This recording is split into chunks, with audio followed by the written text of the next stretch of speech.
नमस्कार, मेरे YouTube channel में आपका स्वागत है। जैसा कि मैं डेली टॉप 15 क्वेश्चंस करा रहा हूँ, तो चलिए आज का टॉप 15 क्वेश्चंस स्टार्ट करते हैं।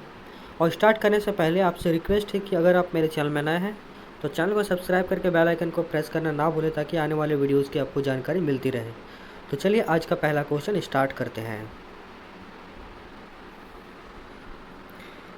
तो पहला क्वेश्चन है, परिसंचरण तंत्र के कुल कितने भाग हैं? परिसंचरण तंत्र को अंग्रेजी में सर्कुलेटरी सिस्टम कहते हैं और इसके कुल देख लीजिए, हृदय पहला, धमनी दूसरा, शिराएँ तीसरा और रुधिर चौथा, यानी टोटल 4 भाग है सर्कुलेटरी सिस्टम का, यानी परिसंचरण तंत्र का। हृदय को अंग्रेजी में हार्ट कहते हैं, ठीक है। धमनियों को इंग्लिश में अंग्रेजी में आर्टरीज कहते हैं, शिराओं को अंग्रेजी में वेन्स कहते हैं और रुधिर को अंग्रेजी में ब्लड कहते हैं, ठीक है। तो परिसंचरण तंत्र के कुल 4 भाग हैं। आगे बढ़ते हैं। तो नेक्स्ट क्वेश्चन है कि हृदय का वजन कितना होता है? तो ये लगभग 300 ग्राम का होता है, ठीक है। नेक्स्ट क्वेश्चन में चलते हैं। नेक्स्ट क्वेश्चन है कि शरीर का सबसे व्यस्त अंग क्या है, यानी सबसे बिजी ऑर्गन क्या है? तो इसका उत्तर होगा हृदय, ठीक है। इसका उत्तर होगा आपका हृदय, यानी हार्ट, HEART। नेक्स्ट क्वेश्चन में चलते हैं। तो नेक्स्ट क्वेश्चन है कि धमनियों के क्या कार्य हैं हमारे शरीर में? धमनियों को अंग्रेजी में आर्टरीज कहते हैं और इनके काम है कि शुद्ध ऑक्सीजन को शरीर के विभिन्न भागों तक पहुंचाना, ठीक है। यानी ऑक्सीजन को क्या करता है, ये शरीर के विभिन्न भागों तक पहुंचाता है। और इसके विपरीत अगर बोले तो शिराओं के क्या काम होते हैं? तो जो शिराएँ होती हैं वो शरीर के विभिन्न भागों से कार्बन डाइऑक्साइड युक्त रक्त को हृदय तक लाती है, ठीक है। नेक्स्ट क्वेश्चन में चलते हैं। तो हमारा नेक्स्ट क्वेश्चन है कि किडनी जो होता है, यानी वृक्क, इसे हिंदी में वृक्क कहते हैं।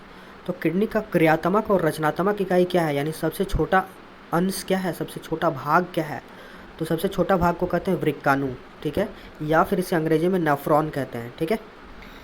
तो लाखों नेफ्रॉन मिलकर किडनी बना हुआ होता है, जो क्या करता है, रक्त से नाइट्रोजन युक्त हानिकारक जल को छानने का काम करता है और इसे मूत्र के रूप में मूत्राशय में एकत्रित करता है, जिसे जब थैली मूत्राशय का थैली जब भर जाता है तो मूत्र मार्ग के द्वारा हम उसे बाहर निकाल देते हैं, ठीक है। तो ये होता है किडनी का काम। नेक्स्ट क्वेश्चन में चलते हैं। तो हमारा नेक्स्ट क्वेश्चन है कि रक्तदाब मापा जाता है, तो वो यंत्र है स्फिग्मोमैनोमीटर। तो स्फिग्मोमैनोमीटर से रक्तदाब को मापा जाता है। नेक्स्ट क्वेश्चन में चलते हैं। तो अगला क्वेश्चन है कि प्रति मिनट हमारा हृदय धड़कता है, यानी हमारा हार्ट प्रति मिनट कितना बार धड़कता है? तो एक वयस्क व्यक्ति जो होता है उसका हार्ट 1 मिनट में 72 बार धड़कता है, जबकि एक भ्रूण यानी एक जो छोटा बच्चा होता है उसका 1 मिनट में 150 बार हृदय धड़कता है लगभग, ठीक है। चलिए नेक्स्ट क्वेश्चन में चलते हैं। तो नेक्स्ट क्वेश्चन है हमारा, हृदय में कुल कितने चैम्बर होते हैं? तो कुल इसके 4 चैम्बर होते हैं, ठीक है, यानी 4 कोष्ठों में हमारा हृदय बटा हुआ है। नेक्स्ट क्वेश्चन में चलते हैं। तो नेक्स्ट क्वेश्चन है कि इंसुलिन कहाँ से स्रावित होता है? तो इंसुलिन हमारा अग्न्याशय से स्रावित होता है, ठीक है, अग्न्याशय से इंसुलिन स्रावित होता है। और इसका क्या काम होता है कि हमारे शरीर में मधुमेह जो होता है, मधुमेह यानी डायबिटीज़, इसको रोकता है। और अगर इंसुलिन का हमारे शरीर में ज़्यादा स्राव होने लगे तो इससे और एक रोग हो सकता है, हाइपोग्लाइसेमिया, यानी इंसुलिन के अधिकतम स्रावित होने से हाइपोग्लाइसेमिया रोग होता है, जबकि कम स्रावित होने से यानी कम निकलने से मधुमेह यानी डायबिटीज़ रोग होता है, ठीक है। तो इंसुलिन हमारे शरीर में संतुलित मात्रा में निकले तो ही ठीक रहेगा। नेक्स्ट क्वेश्चन में चलते हैं।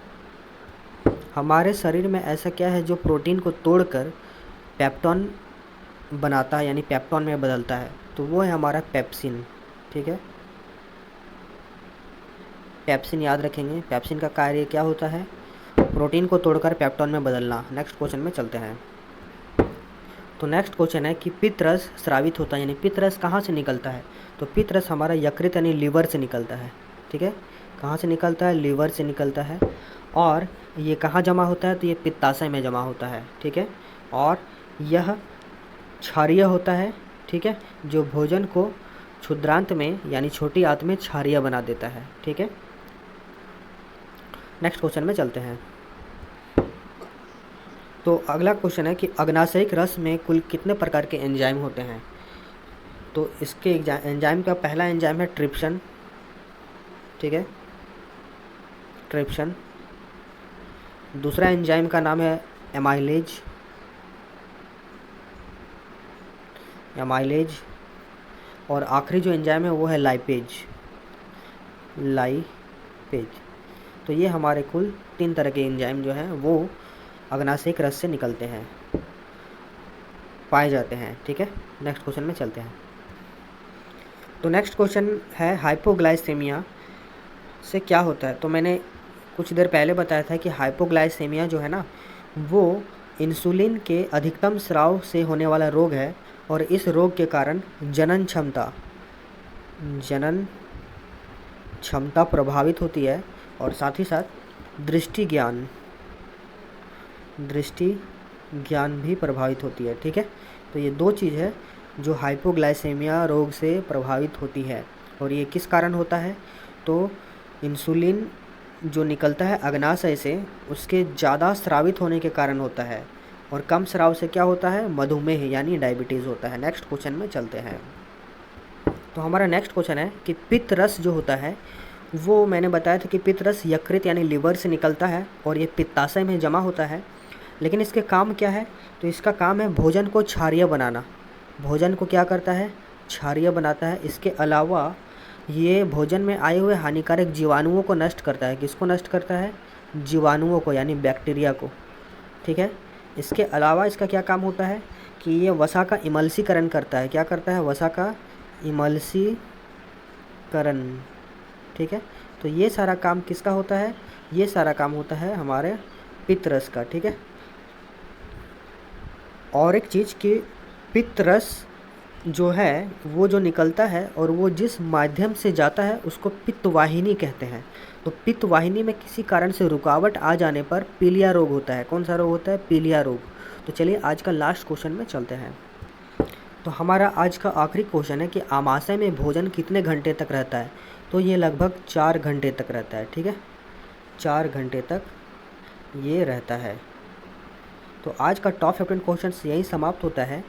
ठीक है, और साथ ही मैं बता दूं दोबारा कि अगर आप मेरे इस चैनल में नए हैं तो चैनल को सब्सक्राइब करके बेल आइकन को प्रेस कर दें ताकि आने वाले वीडियोस की जानकारी मिल सके और इस चैनल के माध्यम से जितने भी सारे गवर्नमेंट जॉब्स के नोटिफिकेशन आते हैं उसकी भी जानकारी दी जाती है। तो अपडेट रहने के लिए चैनल में से जुड़े रहें। ठीक है, तब तक के लिए बहुत बहुत धन्यवाद।